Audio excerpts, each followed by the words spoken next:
Welcome back to The Curious Case. I'm so glad you're here tonight. Don't forget to subscribe.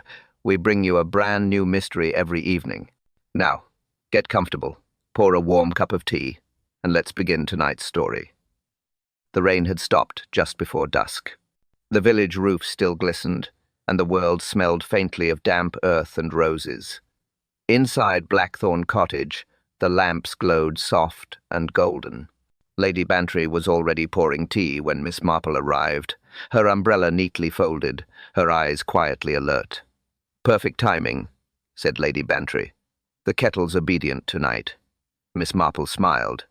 "It usually is, unless one needs it to be." They laughed, as old friends do, in the calm way people laugh when nothing urgent seems to exist.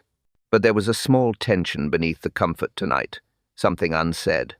From the window, they could see the neighboring house, its curtains half drawn, light flickering behind the lace. "The widow moved in last week," Lady Bantry said, lowering her voice. "Eleanor Gray, such a delicate little thing. Lost her husband in March, heart failure, so they say." Marple stirred her tea, slow and thoughtful. "She seems young to be widowed." "Younger than the story suggests," Lady Bantry replied. "She's been quiet since she came, keeps the blinds half down, never joins the market chatter. And," she hesitated, "there's the business of that parcel she refuses to collect from the post office." Miss Marple looked up. "Refuses?" "So they tell me." Through the misted glass, the faint outline of Mrs. Gray appeared. She was standing by her window, still, like a figure unsure of the stage she'd entered. Then she moved, lifting a teapot, her hand trembling as she poured. A small gesture, yet strangely deliberate. "She doesn't take sugar," Lady Bantry murmured. Marple's eyes stayed on the widow. "No? She used to, before her husband died." A pause stretched between them, quiet but heavy. "Grief changes people, Jane," Lady Bantry said softly. "But sometimes, not the way you'd expect." Marple's gaze lingered a moment longer. Something about the way the widow moved, cautious, rehearsed, suggested she was not mourning but waiting. The clock on the mantel ticked, steady and loud. Miss Marple set down her cup. "Perhaps," she said, "we should pay her a visit before the week is out. One learns much from how a person answers the door." Lady Bantry smiled faintly, but as the light faded, the cottage opposite seemed darker still, its window glow pulsing once, then vanishing. The tea had gone cold, and Miss Marple was already certain something was quietly wrong. Morning came clear and cold, with a faint shimmer of frost along the garden edges. Miss Marple had promised to call on the new widow, and she never broke a promise, especially when curiosity had already taken root. Mrs. Eleanor Gray opened the door herself. Her smile was polite but distant, the kind that never quite reached the eyes. "Miss Marple, isn't it? Lady Bantry said you might come." "Yes, my dear. I thought a friendly visit might be welcome. It can be rather quiet here, especially after a storm." The hallway smelled faintly of lavender, and something metallic polish, perhaps. A small clock ticked sharply from the mantel, each sound like a pin dropped in silence. "Do come through," said Mrs. Gray. "I was just making tea." The sitting room was tidy, almost too tidy. No loose papers, no open books, no signs of life except for a single photograph on the table, her husband, smiling stiffly in uniform. Marple noticed it immediately, as she noticed everything. The glass was freshly wiped. No dust. Someone had touched it recently. Mrs. Gray moved to the tea tray. "Milk?" she asked. "Just a dash, thank you." Her hand trembled slightly as she poured. A teaspoon clinked against porcelain once, twice. Then she added sugar to both cups. Then again. 2 spoonfuls, then another. Unthinking. Automatic. She stirred too long, the sound sharp against the calm air. "Terrible habit," she said quickly. "I forget how many spoons I've used." She smiled, but it came too fast, too bright. Nerves disguised as cheer. Miss Marple's gaze wandered to the clock on the mantel. Polished brass, elegant hands, the kind that came from a jeweler rather than a shop. She noted the time. 11:15. Then, almost absently, the widow's eyes flicked toward it too, just for a second, then away again. "A handsome clock," said Marple softly. "Was it your husband's?" Mrs. Gray hesitated. "Yes, it was a gift. From his business partner. He was very fond of it." Her fingers tightened on the cup handle. A small tremor, quickly hidden. The spoon slipped from her hand and hit the tray with a sharp ring.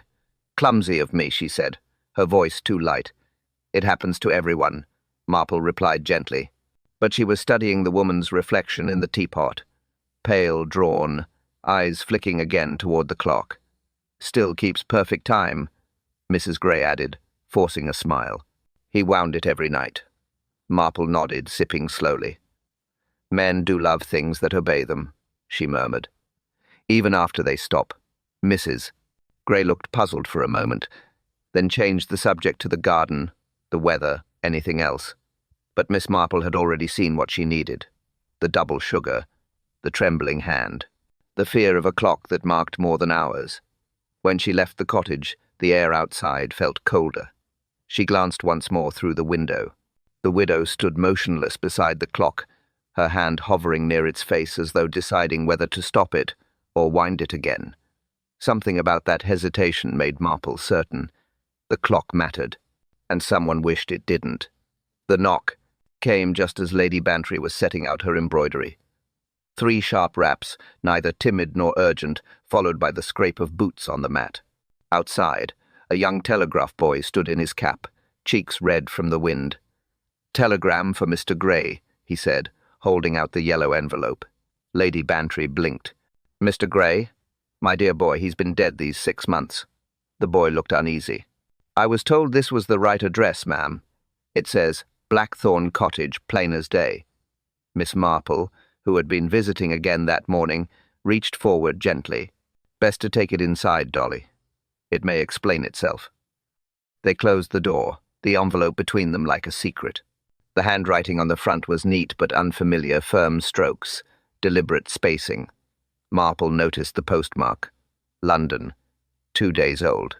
"Should we open it?" Lady Bantry asked. "Since it cannot be delivered to the intended, I think the law would forgive us," said Miss Marple dryly. Lady Bantry tore the seal. Inside was a single typed line. "Parcel arriving Friday. Keep it locked." No signature, no address, no context. For a moment, the 2 women simply stared at it. Lady Bantry gave a nervous laugh. "Well, what nonsense. Probably some clerical muddle. They must have meant another Gray entirely." Miss Marple didn't laugh. Her pale eyes moved back and forth across the words, reading more than was written. "The typewriter ribbon was old," she murmured.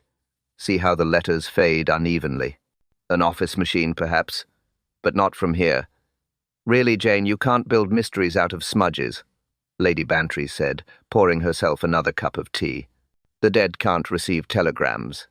Miss Marple smiled faintly. "Oh, I quite agree.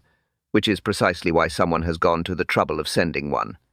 A silence settled between them, the kind that always followed when Miss Marple said something quietly alarming.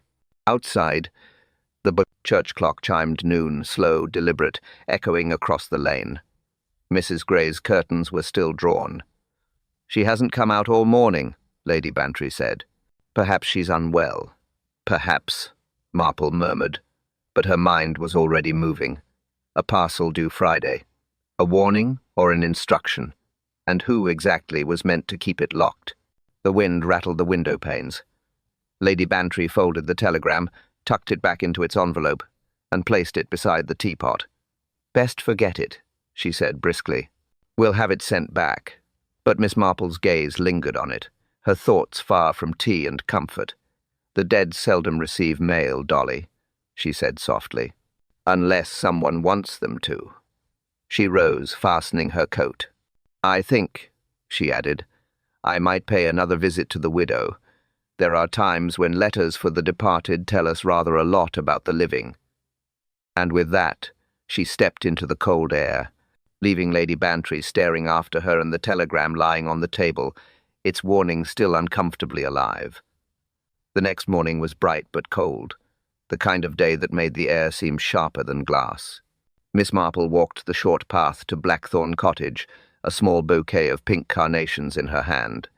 She had chosen them carefully, flowers of comfort, not condolence. Mrs. Gray opened the door after a moment's hesitation. "Oh, Miss Marple," she said, her tone polite but guarded. "How thoughtful. Please come in."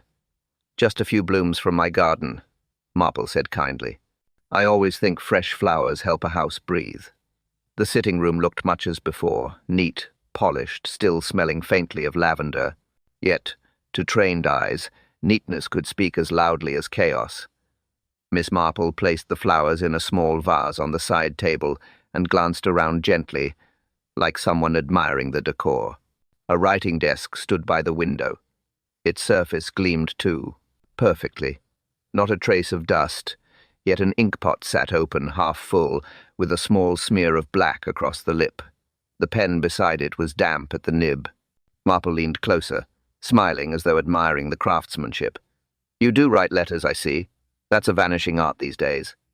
The widow hesitated, then shook her head. "Oh, no.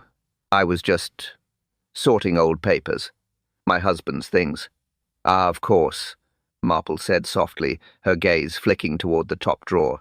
It was slightly ajar. Inside, she glimpsed a small brass lock, but no key. "How tidy you keep everything," she remarked. "I envy your order." Mrs. Gray gave a thin smile. "It keeps me occupied." Marple nodded, but her eyes continued their quiet inventory. The clock on the mantel ticked steadily at 11. Beside it lay a book of stamps, half-used. Every detail seemed arranged, yet something about the precision felt unnatural, too deliberate, as if tidiness were meant to hide the absence of peace. She moved toward the back door, admiring a framed photograph on the wall. Outside, the small garden was damp from the night's frost. Near the door, faint smudges of mud crossed the linoleum floor boot marks, large ones. Not recent enough to be wet, but distinct. Marple bent slightly, studying the pattern. Broad soles, deep tread, size 10, at least far too large for Mrs. Gray's small feet. "Do you have visitors, my dear?" she asked lightly without turning. "Visitors? No, not lately." The answer came too quickly. "Ah, tradesmen, perhaps. The postman?" "Perhaps," said Mrs. Gray, voice thin. "One hardly keeps track." Marple smiled faintly and straightened up. "Quite right. One mustn't fuss over every footprint." Her tone was cheerful, but her eyes were thinking. They returned to the parlor for tea. The widow poured carefully this time, 2 spoons of sugar for Marple, none for herself. Her hand did not tremble, but her eyes avoided the date, to hum, older woman's completely. As Marple left, she glanced once more toward the back door. The footprints were still visible, leading inward, not out. She tucked that thought away like a pressed flower between pages. Some visitors, she reflected, arrived quietly. Others never quite left. The next morning, Miss Marple walked down to the village post office, her scarf pulled tight against the wind. The talk there was always brisk, half gossip, half public record, and no better place existed to gather quiet truths. Mr. Clegg, the postman, was sorting envelopes behind the counter when she entered. "Morning, Miss Marple," he said cheerfully. "You've caught me before my round." "Then I'm in luck," she replied, smiling. "I was hoping to ask you about that telegram the other day. Awfully curious business, wasn't it?" He chuckled. "Oh, that one, addressed to poor Mr. Gray. Gave me quite the start. But that's not the strangest thing this week, if you can believe it." "No, Mr.?"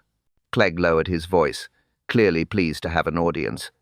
"Day before yesterday, a man brought in a parcel, said it was for Mrs. Gray. Biggish box, all wrapped in brown paper and tied like a bank vault. Wouldn't let me take it by hand, insisted I register it proper. Sealed like something official." Miss Marple tilted her head. "And Mrs. Gray collected it herself." "That's the queer part," he said. "No. She sent no one either. Box went out with my morning deliveries. But when I reached her cottage, she wouldn't open the door. Said she'd not ordered anything. Wouldn't even sign the book." Miss Marple's eyes narrowed slightly, though her tone stayed mild. "So what became of it?" Left it with her neighbour till she'd decide. She still hasn't fetched it. Well, said Miss Marple softly, perhaps she's afraid of surprises. She left the post office with the faintest smile and walked toward the neighbour's house at Dacian, Lager's, small stone place belonging to Mrs. Knox, the florist. Mrs. Knox greeted her with enthusiasm, wiping soil from her hands. Oh, that parcel? Still sitting here, dear. Looks harmless enough, though I did wonder at the smell when it arrived, sharp like burnt matches. May I? Asked Miss Marple. Of course. The box sat neatly on a side table, the brown paper taut and the string knotted with precision. Miss Marple bent closer. The corners of the paper were slightly singed tiny black curls, as if they had caught a flame for a moment, then been quickly extinguished. She lifted it delicately. The faint chemical tang was unmistakable, something acid, something controlled. Near the top seam she noticed faint pencil markings, 2 letters, almost erased. J.G. She turned the parcel in her hands. The handwriting was not Mrs. Gray's firmer, masculine, deliberate. Odd, isn't it? Said Mrs. Knox. Whoever wrapped it knew what they were doing. Double paper, double string. Too much care for an ordinary gift. Miss Marple smiled faintly. Or for an ordinary purpose. She set it down carefully, her mind already assembling the fragments. A telegram to a dead man. A sealed box denied by his widow. Burnt paper and chemical scent. Some experiments, she thought, are not conducted in laboratories. They begin quietly in houses where grief hides something sharper. And sometimes the first burn mark is not an accident at all. The kettle hissed gently in Mrs. Knox's kitchen, where steam fogged the window and the scent of violets hung thick in the air. The florist's table was covered in lace doilies and half-finished wreaths, the kind of delicate chaos that spoke of busy, cheerful hands. Miss Marple sat across from her, teacup balanced neatly in her palm, listening more than speaking as always. Mrs. Knox talked in pleasant circles, her words as fragrant as the roses she sold. You know, dear, people think flowers tell you who's in love or who's sorry, but I swear they tell you who's lying as well. A woman who chooses lilies for herself, she's hiding something. Always. Miss Marple smiled faintly. Then I must be careful which bloom I admire next. Mrs. Knox laughed, pouring another cup. Oh, not you, Miss Marple. You're far too direct. But that Mrs. Gray, well, she's another story. Marple lifted an eyebrow. Indeed? The florist leaned forward, delighted by her own discretion. Came in for white carnations the other day. Lovely, pure things. But she kept asking if they'd keep long, even if pressed in a book. Strange question, that. She said she once used to work with preservatives in London. Said she knew what kept things from fading. Miss Marple stirred her tea slowly. Preservatives, you say? Yes, dear. In a chemist's shop, before she married. Imagine that, mixing tonics and tinctures, all those bottles and powders. There was a soft click as Marple set down her spoon. Quite a precise occupation for a young lady. I suppose she'd have known her way around the stronger preparations. Mrs. Knox nodded eagerly. Oh, no doubt. She even told me how one must never leave aconite near sugar looks the same, she said, with that little laugh of hers. Marple looked up. A laugh? A nervous one, said the florist, adjusting a lace edge. Not the sort that comes from cheer, the sort that covers something else. Marple's gaze wandered to the small window, where a line of drying herbs hung in the sun, lavender, rosemary, foxglove. Nature's beauty, and its danger, all side by side. She spoke much about her husband? Marple asked quietly. Only that he liked his tea strong, said Mrs. Knox, and that she still keeps his cup separate, as though he might come home. The words lingered. Miss Marple said nothing for a moment. She was thinking of the parcel, of the burnt wrapping, of the widow's steady avoidance, of every question. Mrs. Knox poured the last of the pot, oblivious to the web she'd just spun. You do think she's harmless, don't you? She asked lightly. Marple smiled, but her eyes remained distant. My dear, I think many people are harmless, until they're not. As she left the shop, the smell of violets followed her out into the street. She walked slowly, the afternoon light slanting over the cobblestones, her thoughts as sharp as glass. Some women know poisons better than perfumes, she thought, and some learn to disguise both with equal grace. The churchyard lay in a hush of pale afternoon light, the air still except for the soft creak of the yew trees. Miss Marple had always thought it curious how gossip clung best to quiet places. Death, she found, invited chatter. Two women stood near the gate, shawls pulled tight, voices lowered but not enough to hide the thrill of their whispers. "They say he went blue," murmured one, "like the sea before a storm. Doctor called it heart failure, but sudden, too sudden, if you ask me." "Best not ask," the other replied. "Widows have long memories and short tempers." Miss Marple approached with polite slowness. "Good afternoon, ladies. Such peaceful weather for a visit, isn't it?" The women smiled, the guilty smiles of those caught mid-rumour. "Oh, Miss Marple, we were only saying how well the grave's been kept. Mrs. Gray tends it herself, you know. Fresh flowers every Friday." "How devoted," Marple said softly. "And how very precise." They exchanged glances, then quickly excused themselves, leaving her among the headstones. She looked down at the carved name. Edward Gray, 1,899, 1,931. The soil was smooth, newly turned at the edge, the flowers perfectly placed, too perfect, perhaps. Someone had been here recently. Behind her came the sound of footsteps on gravel. "Good day, Miss Marple," said Dr. Haydock, adjusting his hat. "Didn't expect to see you." "Visiting the departed."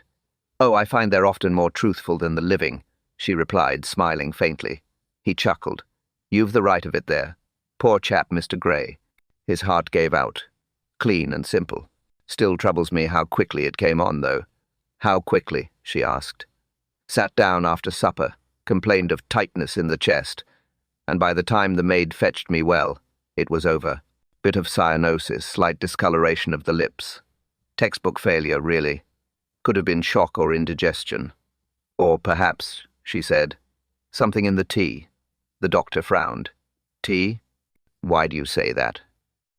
"Because," said Miss Marple calmly, "the maid remembers him asking for a second cup, and Mrs. Gray pouring it herself." Haydock looked uncertain. "I wasn't aware of that." "No," she said. "Nor did you see the teacup, I imagine." He hesitated. "It was washed before I arrived." Marple nodded gently. "Yes." Such tidy grief. The doctor sighed. "You think foul play?" "I think," she replied, "that sudden deaths are rarely sudden to those who plan them." He gave a soft laugh, half admiring, half nervous. "You're a sharp one, Miss Marple."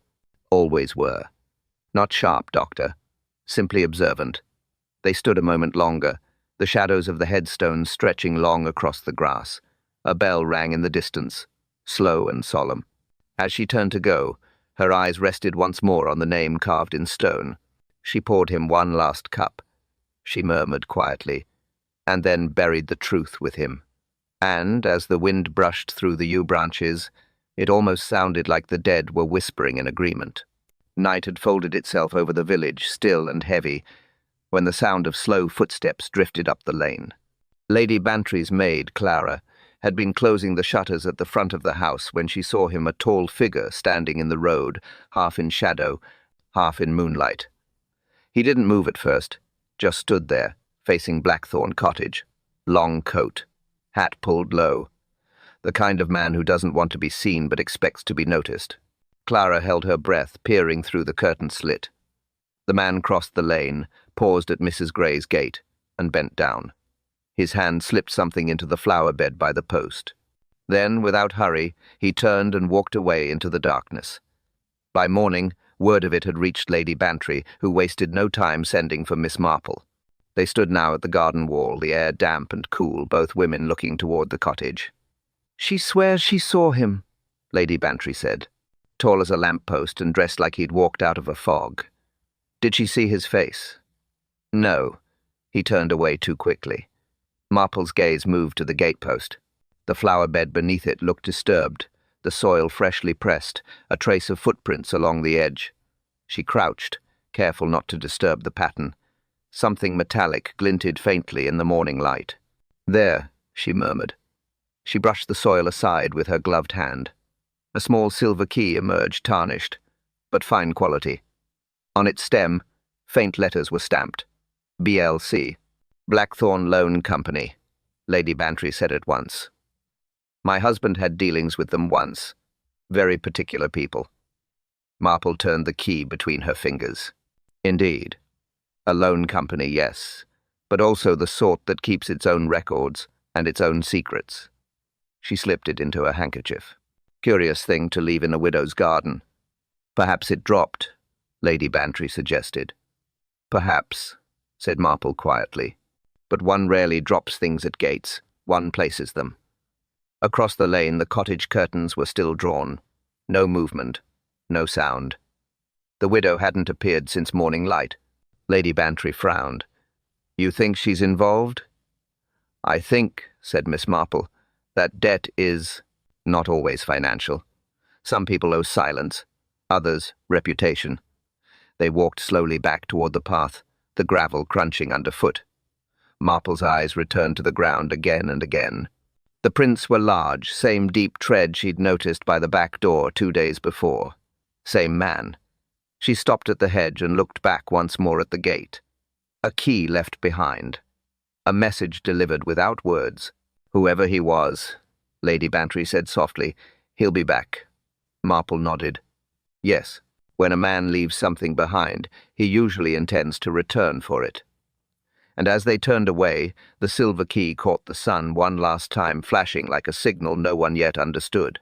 It was Lady Bantry's cook who raised the alarm first. She'd gone across to Mrs. Gray's cottage that morning to deliver a borrowed baking dish, but no one answered her knock. When she pushed the door open, a heavy wave of gas rolled out sharp, choking, unmistakable. Within minutes, the lane was alive with shouts. Windows were flung wide, the constable summoned, and Dr. Haydock fetched from his breakfast table. Miss Marple arrived quietly amid the commotion, face calm, eyes sharp. "Mrs." Gray lay slumped beside the kitchen stove, one arm resting on the table, the other hanging limp at her side. Her face was pale but not lifeless. Faint movement trembled at her throat. "Open the window wider," said Marple softly. "Quickly now, before she wakes to worse." They carried the widow to the sitting room, wrapped in a blanket. The doctor checked her pulse, frowned, then nodded. "Alive, just faint from the fumes. No real harm done." Stove valve half open, more scare than tragedy. Miss Marple's gaze had already drifted toward the stove. The window above it was bolted shut. On the iron top, a piece of paper lay half-burned, curling at the edges, a few words still visible amid the ash. "I can't face it." Beside it, a folded note rested neatly on the raidades and of .ov. Counter. The handwriting was steady, the lines perfectly straight, the letters formed with deliberate care. Dr. Haydock read it aloud. "I can't live with the guilt. I am sorry, Eleanor." Lady Bantry exhaled shakily. Poor creature. She meant to do herself in. Miss Marple's voice came soft and steady. "No, Dolly. She meant nothing of the sort." The others turned toward her. Marple picked up the note delicately by its corner, holding it to the light. "Observe the pen pressure firm, consistent. No shaking, no hesitation. Not a tear mark anywhere. And the spelling impeccable." "Well," said the doctor, confused. "That's hardly incriminating." "It's telling," Marple corrected gently. "No one writes suicide notes with perfect spelling. People in despair make mistakes. They blot, they misspell, they tremble." She glanced toward the half-burnt scrap again. "And why 2 notes? One begun, one finished too cleanly. No woman collapses halfway through a confession and takes the time to fold the second version neatly." The constable scratched his head. "Then what happened, ma'am?" She was silenced. Marple said simply, "Not killed, mind you, just made quiet." The gas turned low enough to frighten, not to finish. Lady Bantry's eyes widened. "You think someone staged it? Someone wanted the world to believe she'd confessed and quit life from shame," Marple said. "But the hand that wrote this note knew grammar better than truth." Dr. Haydock looked doubtful. "Still, what guilt would she have confessed to?" Marple's eyes drifted to the window, where sunlight now spilled through the glass. Not hers, Doctor. Someone else's. She folded the note carefully, sliding it into her pocket. And that someone, I suspect, has already sent one message too many. Outside, the church bell tolled 9. Inside, the widow stirred faintly and whispered one word too soft for the others to catch. But Miss Marple heard it. A name. And that was enough to turn suspicion into certainty. The cottage was silent when Miss Marple returned that evening, carrying her knitting bag as if it were any other visit. But her eyes, clear and alert, carried the weight of something that had not sat right all day. The constable had gone. Lady Bantry had insisted on staying behind, fussing over Mrs. Gray, who still slept under Dr. Haydock's orders. The house smelled faintly of soap and something floral lavender, though not quite the sort one grew in a garden. "Dolly," said Miss Marple quietly, closing the kitchen door behind her, "I should like another look at that note." Lady Bantry handed it over, still folded neatly, still pretending to tell the truth. "You can't think there's more to it. It says all there is, doesn't it?" Marple smiled faintly. "If suicide notes told all there was, my dear, we'd have no mysteries left in the world." She placed the letter on the table, unfolded it with gloved fingers, and tilted it beneath the lamplight. The surface shimmered faintly where it caught the glow. Tiny grains clung to the fold. She lifted one with a hairpin, rolled it beneath her thumb. "Powder," she murmured. "Face powder?" Lady Bantry guessed. "Lavender," said Miss Marple. "Subtle, but not the sort this house smells of." She glanced around the small sitting-room, faded curtains, polished wood, the faint scent of gas still lingering. "Mrs. Gray uses rose sachets. I noticed them in her wardrobe the other day. She detests lavender, said it reminded her of hospitals." Lady Bantry blinked. "Then where?" Marple's eyes softened. "Your guest room, Dolly. You keep a lavender pot on the writing desk, and you have that charming set of cream stationery embossed with violets.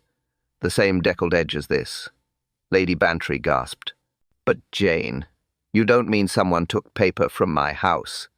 "I do," Marple said gently. "Someone with access to it. Someone who wanted this letter to seem both personal and final, yet not traceable. Mrs. Gray was framed and quite neatly." Lady Bantry stared at the note as though it might bite. "But who would go to such lengths?" "The same person," said Marple, "who left that key by her gate. The one stamped BLC. The same man who delivered a parcel no one ordered, and sent a telegram to a dead husband. Each act points to a single purpose. Silence." She folded the note again, her movements calm, deliberate. But the lavender betrayed him. He thought it a sweet touch. He always was the sort who believed polish could disguise rot. Lady Bantry shivered. "Do you know who?" Marple's knitting bag clicked softly as she packed away the note. "Not yet. But I know this. Whoever he is, he's clever enough to hide in kindness. That sort is always the hardest to catch." She glanced toward the stairway where Mrs. Gray slept fitfully under a wool blanket. "Rest easy, Dolly," she said softly. "The play's gone on long enough. Tonight, it begins to end." And as the clock struck 10, the faint scent of lavender seemed to linger in the air, sweet, deceptive, and dangerous. The morning brought a cold drizzle and a crowd of onlookers who never seemed to tire of tragedy. Inspector Slack stood at the gate of Blackthorn Cottage, rain beading on his hat brim, his patience wearing thinner by the minute. The maid, Clara, stood before him, hands twisting the edge of her apron. Her eyes darted between the inspector and Miss Marple, who waited quietly nearby, pretending to fuss with her umbrella. "Now then, girl," Slack said, his tone brisk. "You're quite sure of what you saw?" "Yes, sir," Clara said, her voice trembling. "It was late, near midnight. The moon was bright enough. I saw him clear as day." "You saw a man," Slack corrected, "in a hat and coat." Clara swallowed. "Yes, sir, but it looked like Mr. Gray." The inspector snorted. "Impossible, mister. Gray's 6 feet under, unless you think he's come back to collect the rent." Clara's lower lip quivered. "I know what I saw, sir. The way he walked, the shape of his shoulders. I'd have sworn it was him." Miss Marple stepped forward gently. "You're quite right to say what you saw, my dear. Memory is a fragile thing, but instinct rarely lies. Tell me, did you see his face?" The girl shook her head. "Only for a second. He turned when I called. His eyes caught the light, and then he was gone." "Eyes?" Marple asked softly. "What color?" "Blue, I think. Or grey."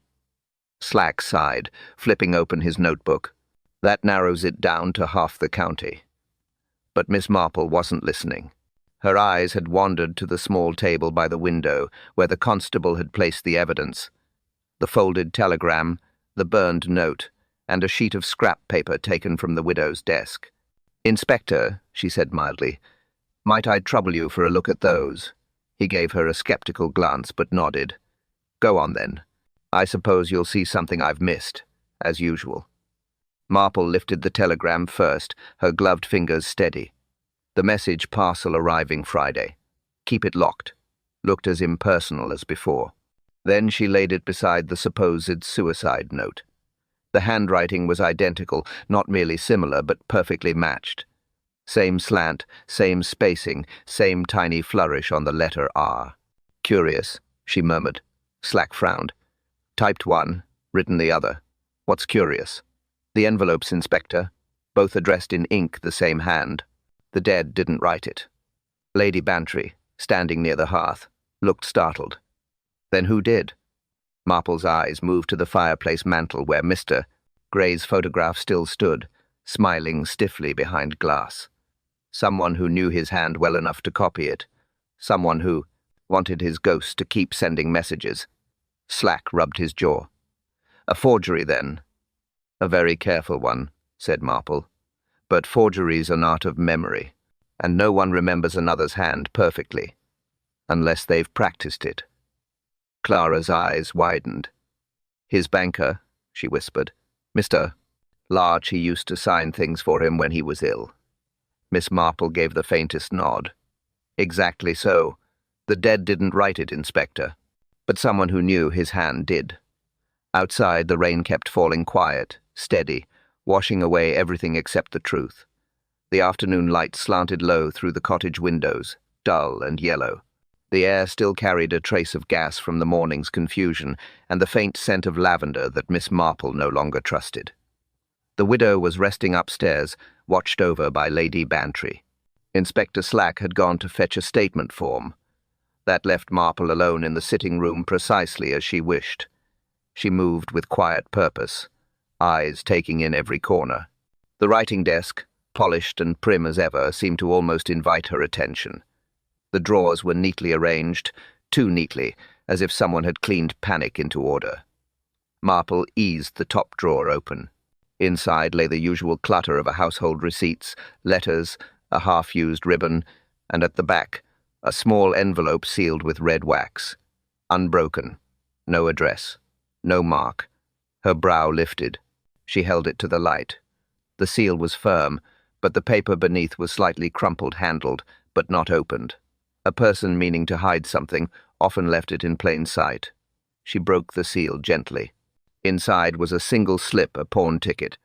Faded, but legible. Treadwell's Pawn, Market Row. The item listed: pocket watch, silver. Initials, for example, Edward Gray. Marple turned the slip over. No date. Only the pawnbroker's mark and a faint smudge of blue ink where someone had once tried to wipe it clean. Curious. She looked toward the pawnbroker's mark. Mantel, where the cottage clock stood. It had been wound, its brass polished. But something about it had caught her attention days ago, the way Mrs. Gray's eyes always flicked toward it, as if waiting for it to accuse her. She leaned closer. The hands read 9:15. But the clock wasn't ticking. The pendulum hung still, the silence heavy. From her reticule she drew the small notebook where she had jotted Dr. Haydock's earlier words. Time of death. 9:10. Miss Marple straightened slowly. "So," she murmured, "you lied for him, my dear. Or someone lied for you." She checked the back panel loose, slightly ajar. Inside, dust had settled unevenly, recently tampered with. The clock had been stopped deliberately, its spring released. Someone had turned back the time to match a different story. Footsteps sounded above Lady Bantry's voice calling softly to the maid, but Miss Marple barely heard. Her eyes were fixed on the clock face, its hands frozen 5 minutes past a dead man's final breath. The pawn ticket, the watch, the clock, all timepieces, all marking lies instead of hours. She slipped the envelope into her knitting bag, her mind threading the pieces together. A banker who forged handwriting, a parcel never claimed, a widow who feared the ticking of her own mantel clock. The truth was forming quiet, deliberate, inevitable. As she turned to leave the room, the last shaft of light caught the brass clock hands, making them gleam like accusation. "Time," Miss Marple whispered, "always tells on those who try to silence it." And she left the cottage knowing the clock hadn't merely stopped, it had been told to. The vicarage drawing-room had been chosen for its quiet, neutral air, the kind of place where truth could speak without shouting. Outside, rain tapped steadily on the windows. Inside, Miss Marple sat at the small oak table, her knitting untouched beside her. Around her gathered the key faces of the affair. Lady Bantry, pale but resolute. Inspector Slack, notebook in hand, suspicion in his eyes. Clara, the maid, twisting her apron like a confession she didn't want to give. And finally, Mrs. Eleanor Gray, pale, weary but awake now, the band of guilt around her eyes slowly cracking into confusion. Miss Marple waited until the clock struck 5, then began. "Sometimes, my friends, the truth arrives like the post late, inconvenient, but always in the end." Lady Bantry managed a small smile. Slack did not. Marple continued, her tone mild but sharp. "We have first the telegram sent to the late Mr. Gray. A curious message. Parcel arriving Friday. Keep it locked." Signed by no one, but typed with an office ribbon. That telegram came from Peter Larch, the banker Mr. Gray trusted more than anyone. Slack looked up. "We've questioned him. He swore it was business correspondence." "Indeed," said Marple, "and technically it was. The parcel was a debt file. The lock was secrecy. Mr. Gray had discovered that Larch was falsifying ledgers, shifting accounts under false names. But he also owed the Blackthorn Loan Company, and that debt, Inspector, was due the following week." Slack's pencil froze mid-note. "So he was going to expose Larch?" "Precisely. But he never lived to do so." Marple's gaze turned to the widow. "He died of what Dr. Haydock called heart failure. Yet we now know Mrs. Gray once worked in a chemist's shop, and that aconite, a common tonic additive, can mimic cardiac collapse." Mrs. Gray flinched. "I didn't—" "No, my dear," Marple said softly. "You didn't. But someone used what you knew. Mr. Larch had the knowledge, the handwriting, and the access to your home. He forged Mr. Gray's letters to himself, creating the illusion of consent. Then, using your husband's evening tea, he administered a trace of poison." Lady Bantry gasped. "And the suicide note?" Forgery too," said Marple. "Written on your stationery dolly to frame our widow. The lavender powder gave him away. Men who pretend to know women's habits always make one fatal mistake." Slack leaned forward. "Then the banker killed Gray to hide the fraud and the loan?" Miss Marple's eyes glinted. "He killed the debt, Inspector, by killing the debtor. You might say he made sure Mr. Gray would die 5 days early, just soon enough, for the company never to collect." "Mrs. Gray covered her face, trembling. Clara whispered a prayer. Lady Bantry's voice broke the silence. "And the key left by the gate?" "His calling card," Marple replied simply. "Blackthorn Loan Company, initials of the crime." Slack shut his notebook slowly. "So he killed himself?" Miss Marple shook her head. "No, Inspector. Someone helped him by making sure he'd die before the loan was due. And as the vicarage clock struck the half-hour, no one dared breathe. Truth, at last, had kept its appointment." The fire crackled in the vicarage hearth, though no one seemed to feel its warmth. Inspector Slack stood by the mantel, arms crossed, his expression caught somewhere between irritation and reluctant admiration. Lady Bantry sat rigidly, a handkerchief clutched in her gloved hand. Mrs. Gray stared at the carpet, pale and still. Miss Marple spoke softly, her voice the only calm in the room. "It is always the quiet ones, Inspector, the respectable, dependable sort who pride themselves on being careful." Peter Larch was careful. Too careful. Slack frowned. "You're saying the banker forged everything?" "Yes. He forged the debt itself. Took advantage of Mr. Gray's trust, falsified the ledgers, and borrowed money in his client's name. When Mr. Gray discovered it, he threatened exposure. Larch couldn't afford a scandal, so he devised another kind of balance sheet, one that would settle both accounts." She reached into her knitting bag and drew out the lavender-stained letter. "This was his solution," she said, "a forged confession and a tidy end." Lady Bantry shivered. "But why involve the poor woman? Why frame her?" Marple looked toward Mrs. Gray. "Because she made the perfect scapegoat. A widow, former chemist's assistant, conveniently knowledgeable about poisons. And guilt, real or imagined, can be manufactured as easily as ink." She placed the letter flat on the table, her gloved hand pointing to the faint violet shimmer along the edges. "Here is the flaw. The lavender powder. Not Mrs. Gray's, as we know she despises the scent. It comes from your guest room, Dolly, the very same that dusts your writing desk and your stationery." Lady Bantry gasped. "He borrowed my pen last week, said he'd forgotten his." "Exactly," said Marple. "He wrote the forgery in your house. Thought it clever a gentleman banker penning a lady's letter, believing no one would trace a scent." Slack shook his head slowly. "You're saying he killed Gray himself?" "He did," Marple said. "He visited that night under the pretext of settling accounts. He brought a bottle cordial, he called it. Shared a drink, perhaps even a joke, and in the second cup, a measure of aconite. Slow, silent, precise." Mrs. Gray's lips parted in disbelief. "I never knew, I thought—" "He told you it was an accident," Marple interrupted gently. "Then reminded you of the forged loan. Said if you spoke, the world would believe you'd poisoned your husband. He blackmailed you with your own silence." The room fell still. Outside, rain struck the windows, soft and steady. Slack exhaled. So all this time, he was hiding embezzlement behind sympathy. Behind manners, Marple corrected. He thought a kind smile and a pressed handkerchief could hide a murder. But polish never conceals corrosion, Inspector. It only delays it. Lady Bantry's eyes glistened. "And the lavender?" Marple folded the letter once more, slipping it back into her bag. "It betrayed him," she said simply. "No crime remains unscented forever." The clock chimed 6, low and final, and for the first time since the affair began, silence felt like justice. The rain had quieted by evening, leaving the village wrapped in the kind of hush that follows a confession.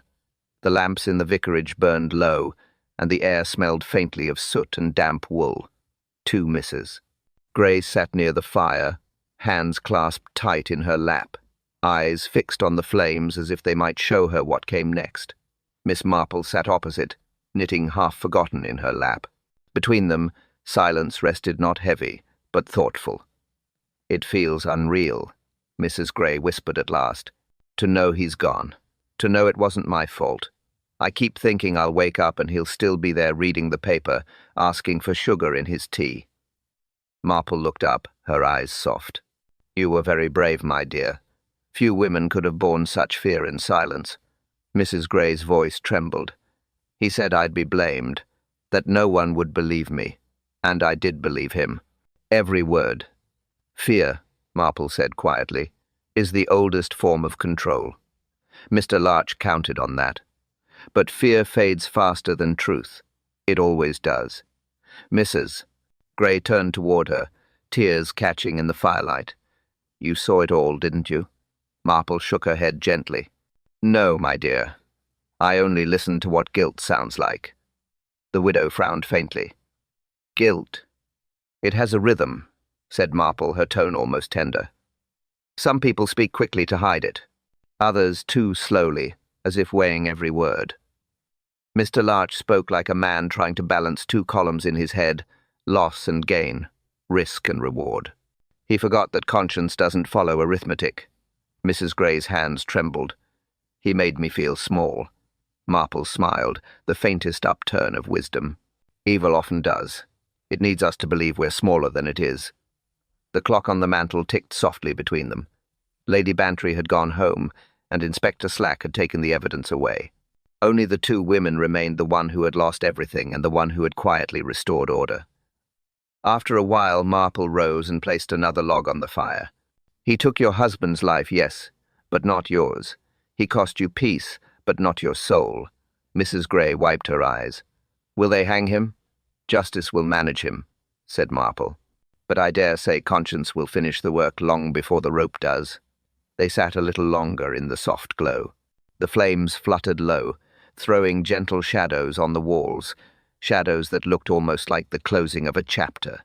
When Marple finally gathered her knitting, Mrs. Gray spoke once more, her voice barely above a whisper. How do you keep faith in people after all the things you see? Marple's smile was small but real. Because, my dear, for every wrong I've met, I've seen a kindness waiting beside it. Balance, even in sorrow, that's the debt life always repays. Outside, the wind rose and carried away the last trace of lavender from the air, and the truth, at last, felt clean. Evening settled gently over Street Mary Mead, the kind of quiet that always followed a storm. The rain still whispered against the windows of Blackthorn Cottage, soft and steady, like the last apology of a long day. Inside, the fire burned low. Its glow trembled on porcelain cups, and the brass rim of the old mantel clock now wound and ticking again, honest once more. Lady Bantry sat nearest the hearth, her feet tucked beneath her chair, a shawl around her shoulders. I'll never understand it, she said at last. A banker, respectable, always polite, the very last sort one expects to be capable of wickedness. Miss Marple poured the tea, her movements calm and practiced.